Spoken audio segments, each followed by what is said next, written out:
Canal Congo Télévision. L'Église catholique se retire de la plateforme des confessions religieuses. Ainsi, on a décidé les évêques de la SENCO, réunis du 23 au 25 novembre dernier en session extraordinaire, où ils se sont penchés sur des questions préoccupantes de l'heure en RDC qui affectent la vie des populations congolaises. C'est l'abbé Donatien Cholet, secrétaire général de la SENCO, qui a donné le compte-rendu des 10 travaux. On l'écoute à travers ce reportage. L'Église catholique ne participera plus aux travaux de la plateforme des confessions religieuses. C'est en tout cas ce qu'a annoncé la Conférence épiscopale nationale du Congo à la suite, dit-elle, des impasses qui ont émaillé le processus de désignation du président de la Commission électorale nationale indépendante. Dans la plateforme de la confession religieuse, c'est une honte, il faut quand même être humble, demander pardon. Et voilà pourquoi les évêques ont décidé de suspendre. Si ton œil est pour toi occasion de chute, dit la Bible, arrache-la. Mieux vaut aller au ciel avec un seul œil qu'avec les deux yeux. Avec les propositions, les recommandations que la SENCO fait aux autorités compétentes sont acceptées, on pourra trouver un consensus de réforme consensuelle. Et si dans ce consensus-là, on pense qu'on peut évoluer avec le candidat de Mika Dima, et c'est possible, on avancerait. Donc, c'est-à-dire la SENCO ne s'impose pas là-dessus. Voilà. La SENCO, ce sont les évêques. Et là, ils parlent comme pasteurs, ce sont des orientations. Je n'ai pas de consensus, c'est-à-dire quand je dis consensus, ça signifie que les autres parties prenantes, l'opposition extra-parlementaire, se mettraient d'accord avec qui sont là par rapport aux réformes. Ce serait une avancée. Vous pouvez dire qu'ils sont naïfs. Bon, ce sont des religieux. Voilà pourquoi ils respectent aussi le point de vue des laïcs, des partis politiques. Il ne faudra pas que les partis politiques demandent à la SENCO de faire ce qu'ils doivent faire eux. Il ne faudra pas que nos laïcs demandent aux évêques de faire ce qu'ils doivent faire eux. Chacun de prendre ses responsabilités. Quant aux laïcs, les évêques les encouragent. Ce qui s'est passé, les manifestations qu'ils ont faites là, la SENCO a trouvé ça normal, ne s'est pas opposée à cela. Par la suite du processus électoral, la SENCO appelle les autorités, principalement le chef de l'État, à faire preuve d'ouverture afin de rassurer toutes les parties prenantes de la transparence et de l'inclusivité du processus. À la fin de cette conférence de presse tenue ce lundi, le secrétaire général de la SENCO, l'abbé Donatien Cholet, a appelé les partis politiques membres de l'opposition à ne pas se cacher derrière l'Église. Il est au micro de Bob Nzamba. C'est dans un ton ferme et sévère que s'est exprimé l'abbé Donatien Cholet, secrétaire général de la SENCO, à la fin de la conférence de presse tenue ce lundi 29 novembre 2021. Il ne faudra pas que les partis politiques de l'opposition se cachent derrière l'Église, a-t-il répété. Je le répète. Il ne faudra pas que les partis de l'opposition se cachent derrière l'Église. Il faudrait que les opposants prennent leurs responsabilités en tant qu'opposants. Et ce ne sont pas des évêques membres de la SENCO qui vont s'aligner derrière un parti politique. Et ce qui arrive souvent, c'est quoi? Quand la prise de position de la SENCO arrange les intérêts d'un parti politique, en ce moment-là, la SENCO est applaudie. Quand ça n'arrange pas les bonnes vies, on crache sur la SENCO. Et quand tu prends le pouvoir, ils se retournent contre la SENCO. Plus jamais. Autre chose arrivée le vendredi 26 novembre dernier à Bruxelles, en Belgique, Dr Jean-Jacques Mbungani, ministre de la Santé publique et secrétaire national aux relations extérieures du Mouvement de libération du Congo, poursuit son séjour officiel au Royaume de Belgique. Avant d'entamer la phase des rencontres officielles ce lundi, il a consacré sa journée dominicale à une série de rencontres politiques, notamment avec le comité dirigeant de la représentation MLC Belgique. Reportage Jean-Médard Luoso depuis la Belgique, rendu ici par Gisèle Etoko. Jean-Jacques Mbungani a ouvert le bal de ses rencontres avec le comité dirigeant de la représentation du MLC Belgique, conduit par Jean Kata Kominga. représentant faisant fonction. Le ministre de la Santé publique, Hygiène et Prévention, en sa casquette de secrétaire national chargé des relations extérieures du parti de l'ancien vice-président de la République démocratique du Congo, Jean-Pierre Bemba Gombo, a abordé quelques points essentiels liés à la marche du parti et du pays. Il a ainsi expliqué le contour de l'adhésion de son parti à l'Union sacrée de la nation, la conduite à adopter au regard de cette nouvelle donne politique, mais aussi les questions liées à la marche du parti, en mettant particulièrement l'accent au niveau extérieur avec le membre du parti. Cette rencontre, la première du genre depuis sa nomination au gouvernement de l'Union sacrée de la nation, a été vivement saluée par les membres de la représentation du MLC Belgique. Il faut dire que depuis que le secrétaire national aux relations extérieures a été élevé et nommé comme ministre de la Santé, c'est la première fois que nous avons l'occasion de le rencontrer. C'était pour nous l'occasion de lui présenter nos sincères félicitations en dehors de toutes les félicitations que nous lui avons adressées par écrit. À côté de ceci, il fallait faire la mise au point sur l'évolution de la politique du pays. Nous avons appartenu à un certain moment dans l'opposition. Maintenant, nous sommes dans la coalition au pouvoir. Et en troisième point, il fallait faire le tour d'horizon des questions concernant le fonctionnement du parti et particulièrement de la représentation. Et c'est autour de ces 3 points que nous avons parlé avec le ministre de la Santé. Et à côté de ceci, il nous a donné quelques nouvelles du parti à Kinshasa. Et aux représentants faisant fonction du MLC Belgique de rassurer de la bonne marche de sa représentation, en dépit de la situation sanitaire marquée par la pandémie Covid-19. Jean Katako Minga précise que sa représentation s'organise tant mieux que mal pour son fonctionnement. Le MLC Bruxelles se porte très bien. Et vous savez que la représentation de Belgique, c'est la représentation phare. Nous fonctionnons malgré les conditions liées à la Covid, mais nous fonctionnons en raison de 2 réunions tous les 3 mois. Et la situation se porte essentiellement sur l'évolution de la situation politique au pays, mais aussi sur le nombre de militants qui restent encore ici fidèles au parti. Ici est de noter qu'à l'issue de la réunion de ce jour, il a été convenu de mettre un mécanisme de communication pouvant réunir toutes les représentations extérieures du MLC et la hiérarchie du parti à Kinshasa. Par ailleurs, le ministre de la Santé publique, Hygiène et Prévention, Dr Jean-Jacques Mbongani, a aussi échangé avec un échantillon représentatif de la communauté congolaise vivant en Belgique. Les échanges ont porté également sur la situation politique du pays. En tant que membre de la diaspora congolaise, Dr Jean-Jacques Mbongani a appelé ses frères et sœurs de Belgique à soutenir les efforts déployés par le président et le gouvernement de la République afin de changer la situation dans les pays. Il faut noter qu'en conformité de nouvelles mesures de restriction contre la Covid-19, les différentes rencontres se sont déroulées en la résidence privée du ministre de la Santé publique, Hygiène et Prévention située dans la ville de Namur.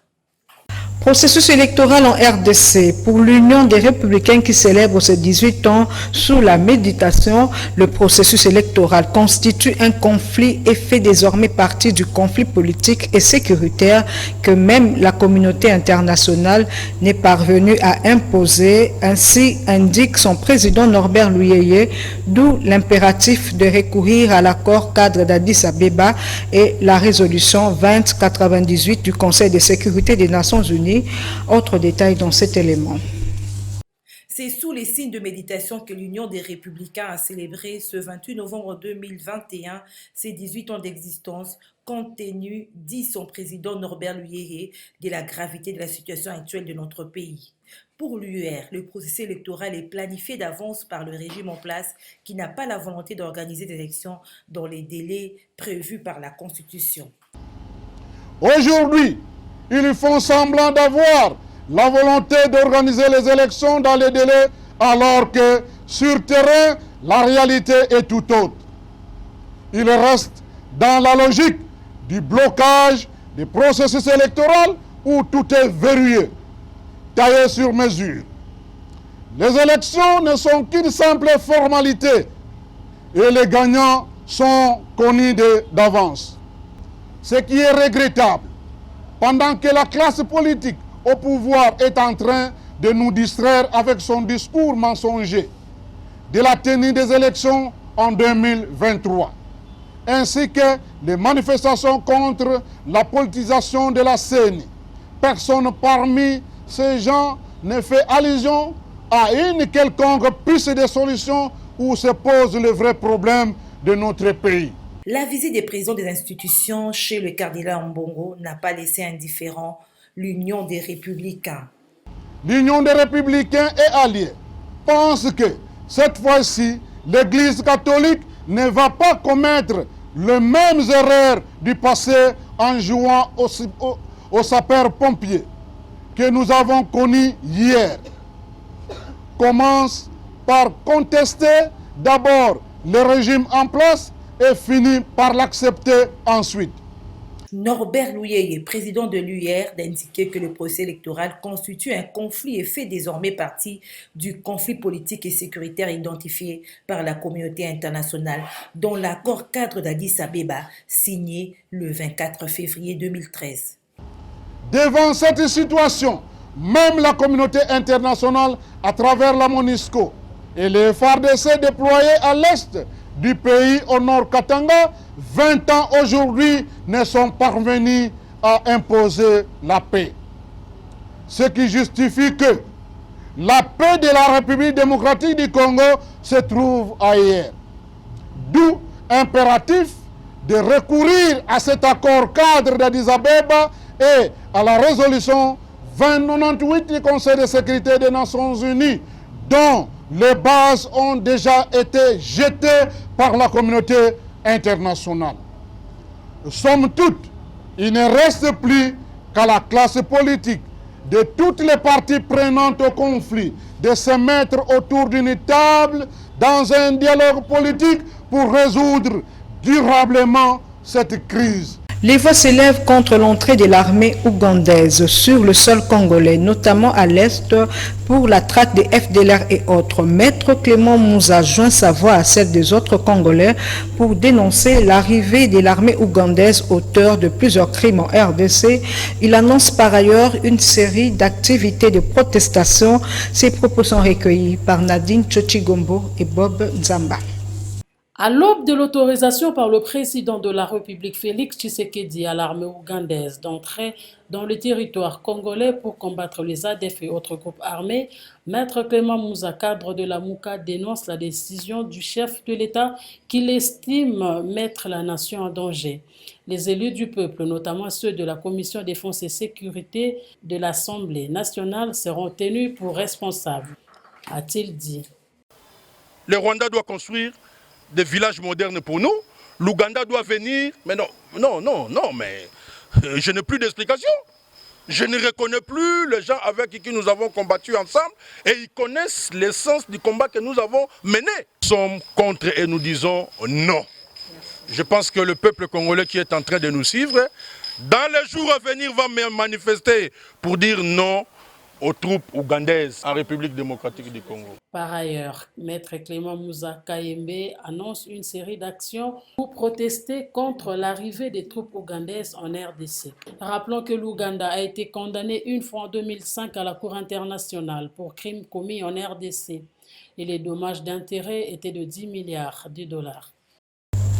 Préparatifs de la journée de l'arbre le 5 décembre 2021, les travaux de reboisement se font au parc de l'Ancélé sous la coordination de Céline Pembele, chef de service reboisement et horticulture, sur instruction de la vice-première ministre, ministre de l'Environnement, Eve Bazaïba Massoudi. Suivez.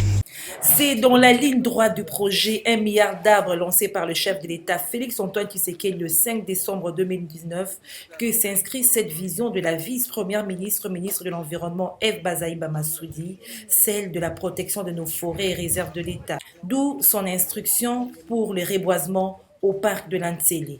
Question de restaurer les 550 hectares de ces sites et les protéger. C'est dans cet exercice que se soumet le directeur chef des services reboisement et horticulture du ministère de l'Environnement, Céline Pembele. Et la vision de Mme Eve Bazaïba par rapport à l'initiative 1 milliard d'arbres et par rapport à la protection de nos forêts et de nos réserves, les réserves de l'État, elle veut vraiment que, comme le chef de l'État avait lancé officiellement les projets initiative 1 milliard d'arbres le 5 décembre 2019, ici toujours à Antélé, dans notre site ici, et tout ce qui se fait dans le cadre de reboisement entre dans l'initiative 1 milliard d'arbres. Et chaque 5 décembre, nous revenons ici parce que sa vision est de restaurer les 550 hectares de ce site ici et clôturer ça parce que c'est une réserve qui doit être protégée. C'est comme ça que nous sommes ici dans le cadre de la préparation de la journée nationale de l'arbre qui se fera en 2 temps. Le même jour, Madame va lancer la journée du 5 décembre ici où sera ouvert le mois de décembre comme mois de l'arbre. Et après, comme on avait fait en 2019, on a fait ça aussi en 2 temps. On a commencé ici au site animalier de l'Antélé. Après, nous sommes allés à Mongaliema où le chef de l'État avait planté des baobabs pour faire le total de 11 112 plants qu'on avait plantés le même jour, le 5 décembre 2019. Et cette fois-ci, Madame la vice-première ministre, ministre de l'Environnement et du Développement durable, Eve Bazaïba, va aussi lancer cette journée, le 5 décembre, pour restaurer. Vous savez que l'ICSN avait un site de plus de 1000 hectares ici, qui est spolié. Alors, pour protéger ces sites, c'est comme ça qu'elle veut à ce que nous puissions organiser des activités de reboisement ici et après, elle va procéder à la clôture. Notez que c'est ce 5 décembre 2021 que sera célébrée la journée de l'arbre. Et puis la ministre d'État, ministre de la Justice et garde de Sceaux, Rose Mutombo, a ouvert ce lundi 29 novembre l'atelier de validation de la stratégie nationale de lutte contre la corruption. Elle a été déléguée par le Premier ministre Jean-Michel Sama Lukonde. Suivez.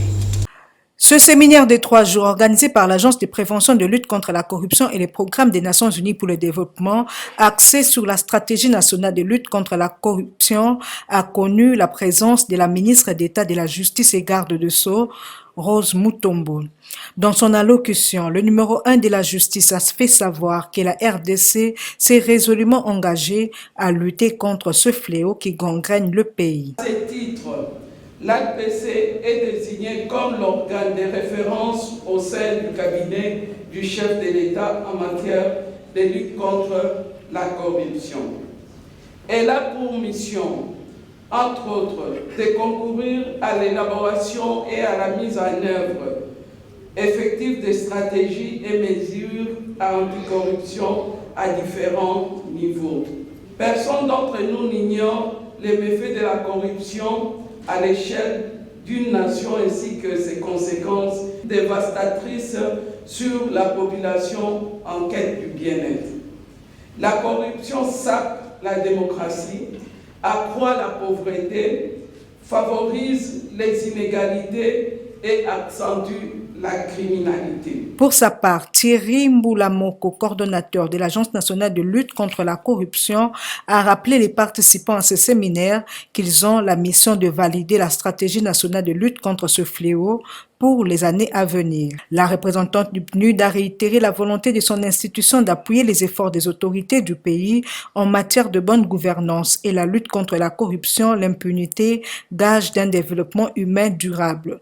Pour cela, un appui substantiel du PNUD est prévu en faveur des partenaires des mises en œuvre du projet d'appui à la lutte contre la corruption. Cet appui est destiné à toute initiative tendant à réduire de manière sensible la corruption en RDC. À l'Assemblée nationale, les élus nationaux ont déclaré recevable la proposition de loi de l'ordre des sages-femmes.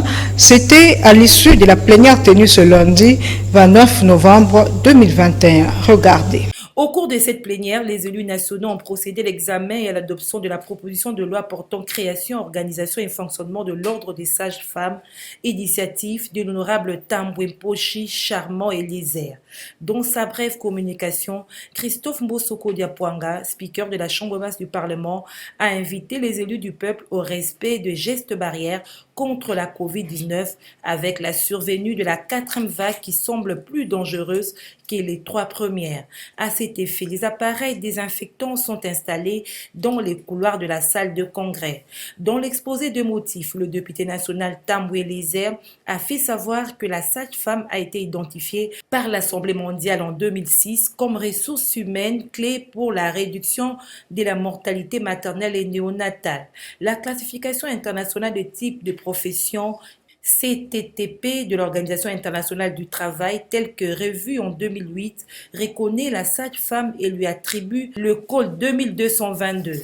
La RDC accumule plusieurs rendez-vous manqués dans les concerts de nations, ce qui lui prive ainsi du financement de plusieurs programmes d'accompagnement de la femme enceinte et celle à l'âge de procréer. C'est là par manque de séparation des professions, selon leur domaine spécifique, alors que cela permettrait à chacun d'être efficace dans ce qu'il fait au lieu de se disperser ou se perdre dans le domaine dont on n'a pas de connaissances appropriées. C'est pourquoi il est opportun et nécessaire de disposer d'un instrument légal qui devra réglementer ces secteurs afin d'éviter aux femmes et bébés ce danger permanent lors de la procréation, étant donné que la grossesse n'est pas une maladie, mais une période pendant laquelle une femme enceinte a besoin d'un accompagnement par des personnes qualifiées et autorisées à exercer cette profession. À la lumière de ce qui se passe sous d'autres cieux, notamment au Canada, en France et en Grande-Bretagne, et suite à toute cette réalité, il s'avère nécessaire de créer un ordre pouvant réguler l'exercice de la profession des sages-femmes et faciliter l'accès aux services de santé sexuelle et de la reproduction de qualité pour des raisons suivantes: offrir le service de consultation prénatale et les accouchements assistés sans complications aux femmes enceintes, faciliter l'accès aux soins obstétricaux et néonataux d'urgence aux femmes enceintes et leurs nouveau-nés, faciliter les références des cas de complications lors de la grossesse et de l'accouchement vers les structures appropriées et les autres professionnels de santé pour une meilleure prise en charge, enseigner l'utilisation des contraceptifs aux femmes en âge de procréer, y compris les adolescentes, promouvoir les activités préventives pour la santé sexuelle, reproductive, maternelle, néonatale et adolescente. Au total, 13 élus nationaux se sont inscrits pour le débat sur la proposition de loi du député Lézère Tambwe. Après débat et délibération, la proposition de loi a été adoptée et envoyée à la commission socio-culturelle pour enrichissement et approfondissement. Après un long séjour à Kinshasa pour des contacts avec le pouvoir central, le gouverneur de la province de l'Équateur vient de regagner la ville de Mbandaka ce lundi. De l'aéroport jusqu'à sa résidence, Bobo Boloko a eu droit à un accueil plus que chaleureux de la part de la population qui s'est mobilisée pour exprimer son attachement aux premiers citoyens de l'Équateur. C'est un compte rendu par Jean-Romance Mokolo.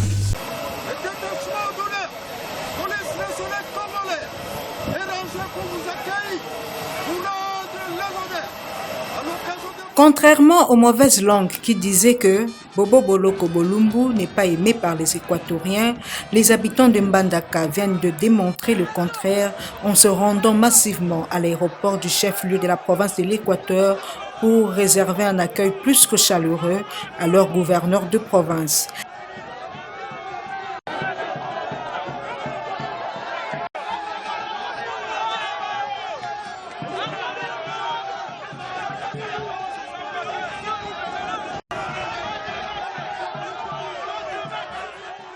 C'est donc avec fanfare que la population et les militants de l'Union sacrée pour la nation ont accompagné le numéro 1 de l'Équateur à travers procession sous la pluie de l'aéroport de Mbandaka jusqu'au point de chute.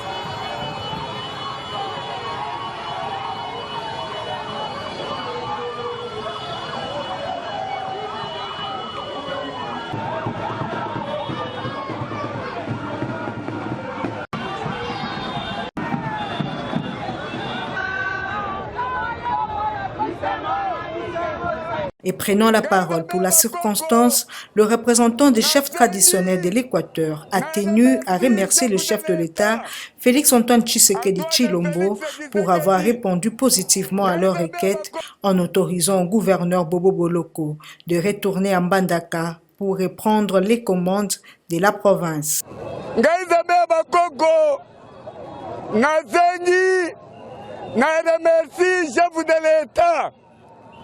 Antoine Félix Tshisekedi ngai nzambe ya bakoko nazengaki ye ke chef de l'État azongisela ngai gouverneur Bobo Boloko Bulumbu nasepeli na chef de l'État lokola azongisi gouverneur Koko Boloko Bulumbu etikali chef de l'État oya mpona conférence nazengi mpona conférence mpona chef de l'État aya batika Bobo Boloko Bulumbu ye atumolaka mutu te ngai nzambe nafandi na ye nazoyeba ye malamu batika ye asala musala malamu. Il faut noter que, malgré la pluie, la population de Mbandaka a réussi à démontrer qu'elle était vraiment rangée derrière le gouverneur Bobo Boloko pour le redressement de leur province. Dans un autre chapitre, une nouvelle structure a vu le jour samedi ici à Kinshasa. Il s'agit de l'association sans but lucratif dénommée Groupe de réflexion des anciens élèves de l'Issala, Graël. Elle a été présentée officiellement au public dans une grande conférence au collège Boboto, témoin de l'événement Maya Yamate.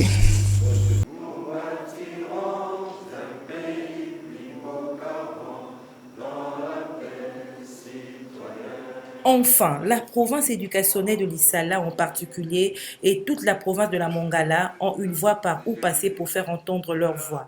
Le groupe de réflexion des anciens élèves de l'Issala, Graël, dont la sortie officielle a eu lieu le samedi 27 novembre 2021 au collège Boboto, dans la commune de la Gombe, se veut un cadre de discussion, d'échange fraternel de tous ceux qui sont passés par la province éducationnelle de l'Issala, tant au cycle primaire, secondaire que académique, autour du thème apport du groupe de réflexion des anciens élèves de l'Issala dans les efforts du gouvernement et dans le développement de la RDC, selon le chef de l'État. Plusieurs éminents intervenants ont exposé notamment sur la capitalisation des efforts des anciens élèves d'un milieu pour le développement, la cohésion nationale et le bien-être social. Cas des anciens élèves de l'Issala avec le député national Léon Mondolé, le sénateur Louis Mbonga est intervenu sur la collaboration intergénérationnelle entre les anciens élèves de l'Issala ainsi que l'implication de la diaspora des anciens élèves de l'Issala dans l'éducation et l'émergence de la jeunesse. Maître Denis Sakombi est le coordonnateur de cette structure. Nous remercions le Seigneur qui a rendu possible cette journée. Nous sommes très ravis. Ce que nous pouvons demander aux nations et la paix, aux autorités du pays, à son Excellence, Monsieur le Président de la République démocratique du Congo, à son Excellence, Monsieur le Premier ministre, le chef du gouvernement, est venu nous soutenir. Vous savez, un pays ne peut pas se développer sans la société civile. Nous sommes là, nous sommes ouverts. Voilà l'Issala et on dérive. C'est la raison pour laquelle nous lançons l'appel son honneur à son Excellence, Monsieur le Président de la République, Antoine Félix Tshisekedi Tshilombo. L'Issala ezali ya kokufa, mabulu ezali komela baekole nyonso. Cette grande activité a été agrémentée par le groupe Edoumbélé. En sport, un week-end pas très fructueux pour les équipes congolaises engagées aux interclubs de la CAF. Le tout-puissant Mazembe fait un pas vers la qualification. Maniema Union trébuche et DSMP en difficulté. Plus de détails dans ce commentaire signé Émile Mouyaya. Et il marque contre son camp. Joli but du Sud-Africain. Le TP Mazembe fait un petit pas vers la qualification. Maniema Union trébuche et DSMP en difficulté.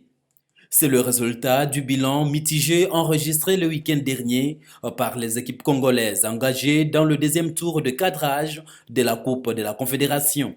Le TP Mazembe de Lubumbashi s'est imposé devant la formation sud-africaine de Marumo Galante sur le score étriqué d'un but à 0. Un match disputé le dimanche 28 novembre 2021 au stade Mazembe de Kamalondo à Lubumbashi. Une victoire qui n'a pas rassuré du tout le 9000 supporters de Badiangwena qui étaient de retour au temple de Kamalondo. Par contre, toujours dans la même compétition, l'AS Maniema Union de Kindu s'est incliné devant la formation égyptienne des Pyramides sur le score d'un but à 0 au stade de Martyrs de Kinshasa. Les hommes du technicien congolais Daouda Lupembe, qui sont à la recherche de la première qualification historique dans la phase des groupes après son élimination en Ligue des champions de la CAF, ont cédé aux caprices des Égyptiens habitués de la compétition à la 25e minute de jeu grâce à Mohamed Zouadi. Un autre représentant congolais qui était sur la pelouse ce dimanche, c'est le Daring Club Motema Pembe. Les Immaculés ont été battus à Niamey par l'équipe de la gendarmerie. 2 buts à 0. Les choses sont donc difficiles, mais pas impossibles pour les Verts Blancs de Kinshasa qui doivent gagner à domicile par 3 buts à 0. À en croire les analystes sportifs, ce résultat mitigé des clubs congolais aux interclubs de la CAF sont dus à la mauvaise qualité du championnat national. Fin de ce journal sur Canal Congo Télévision. Merci de votre attention soutenue. Je vous retrouve demain à la même heure et sur la même chaîne.